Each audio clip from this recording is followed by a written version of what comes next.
আমি দাঁড়িয়ে রয়েছি এই মুহূর্তে ভারতবর্ষের দক্ষিণতম বিন্দু কন্যাকুমারী ত্রিবেণী সঙ্গমে।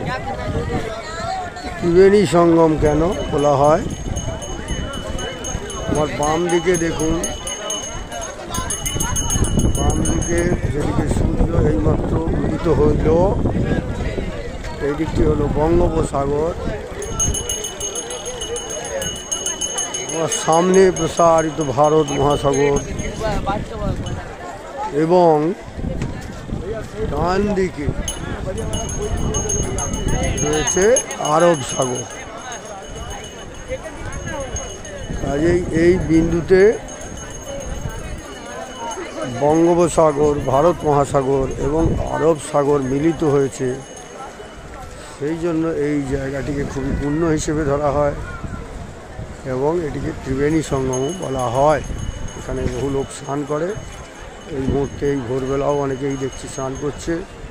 প্রচুর মানুষের ভিড় ত্রিবেণী সঙ্গম থেকে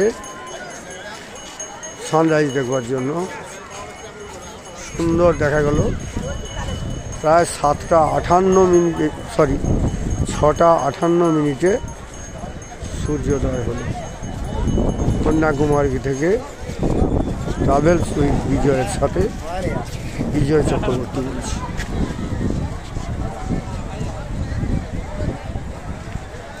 বঙ্গোপসাগর, ভারত মহাসাগর এই সোজা এবং ডান দিকে রয়েছে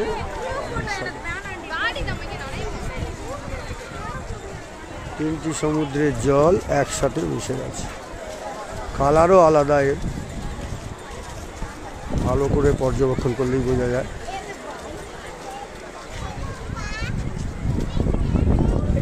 এই জায়গাটির মাহাত্ম্য এত।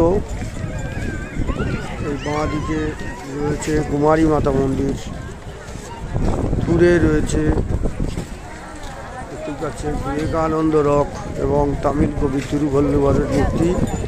আর এই জায়গাটিতে পারলৌকিক ক্রিয়া হয়। পিতৃপুরুষদের উদ্দেশ্যে অনেকেই এখানে পিণ্ডদান করে থাকে এবং সেই কার্যকলাপ অলরেডি ভোর থেকেই শুরু হয়ে গেছে।